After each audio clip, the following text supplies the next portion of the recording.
Стелла уже несколько недель не находила себе места.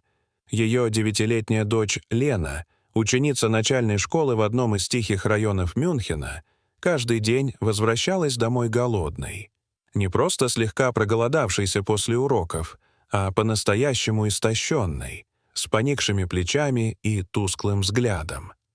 Это было странно, потому что каждое утро Стелла готовила Лене сытный обед — бутерброды, фрукты, небольшой десерт и бутылочку воды. Еду она аккуратно упаковывала в яркую ланч-коробку с героями любимого мультфильма. Лена обожала ее и всегда с гордостью брала с собой. Сначала Стелла думала, что еда просто не нравится дочери, или та забывает ее съесть, увлекшись играми. Но когда девочка все чаще жаловалась на головную боль и усталость, а ее глаза затуманивались при расспросах о школе, Стелла почувствовала, что дело куда серьезнее. Однажды вечером, когда Лена снова тихо вернулась домой, Стелла села рядом на диван и мягко спросила: «Леночка, скажи честно, ты ешь в школе? Все ли у тебя в порядке?» Лена лишь опустила глаза и пожала плечами, как будто хотела исчезнуть. Сердце Стеллы сжалось. На следующий день она позвонила в школу. Директор, госпожа Хоффман, интеллигентная женщина лет 60, выслушала ее с удивлением. «Мы не получали никаких жалоб», — сказала она. «Но я понимаю ваши опасения. Давайте попробуем разобраться». Провели анонимный опрос среди одноклассников. Результаты оказались неожиданными. Большинство детей сказали, что никогда не видели у Лены ланча. Некоторые даже считали, что ее семья бедствует, и потому она ходит в школу без еды. Стелла была ошеломлена. Это была неправда. Она каждый день собственными глазами видела, как дочь забирает коробку. Куда же исчезает еда? И почему Лена молчит? Когда девочки вновь задали вопросы, на этот раз в присутствии директора и школьного психолога, она вспыхнула, закрыла лицо руками и заплакала. Но так и не сказала ни слова. Вскоре после этого с ней связалась классная руководительница Лены, фрау Мейер, добрая и внимательная женщина. Она поделилась тревожными наблюдениями.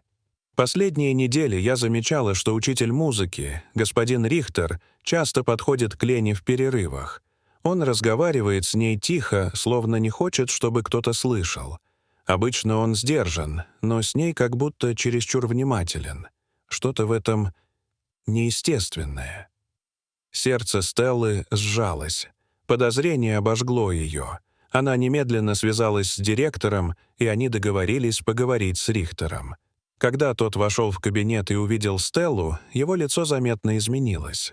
Он замер, потом натянуто улыбнулся. Разговор был сухим. Учитель уверял, что все в порядке. Лена — способная ученица, он лишь поддерживает ее интерес к музыке. Директор предложила продолжить беседу наедине, и Стелла, хоть и с тревогой, согласилась.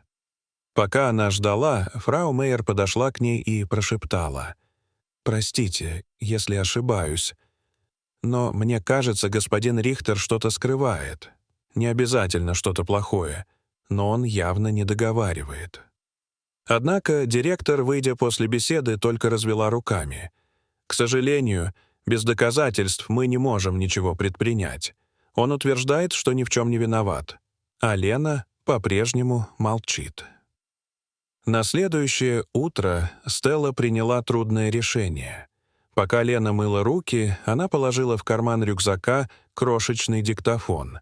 Она чувствовала себя предательницей, шпионить за дочерью, но не могла больше бездействовать. Что-то происходило, и она должна была это выяснить.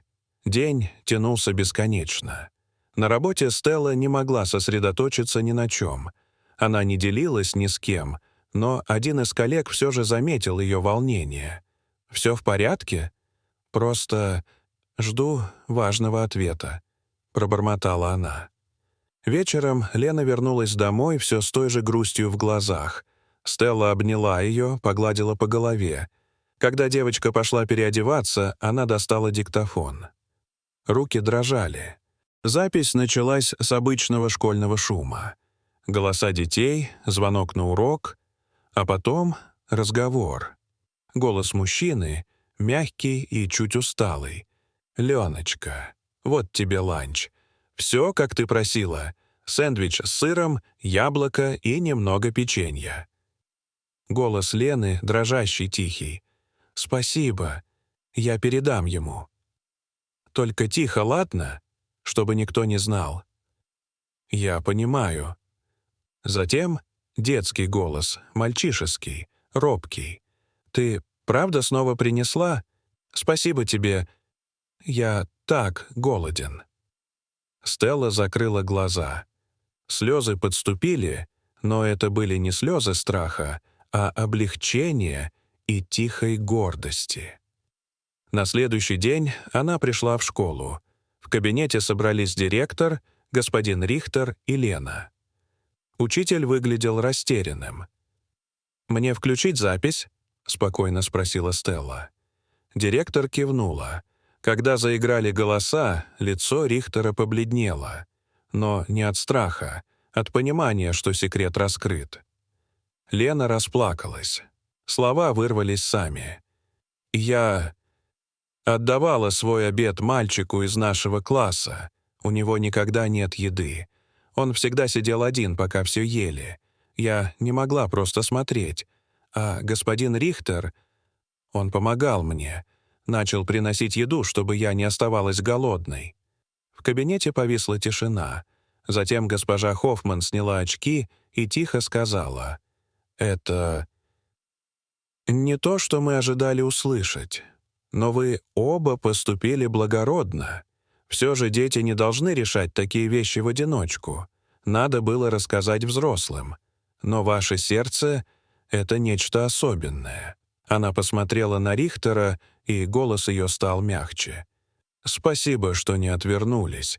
Теперь школа позаботится о мальчике. Мы найдем способ помочь».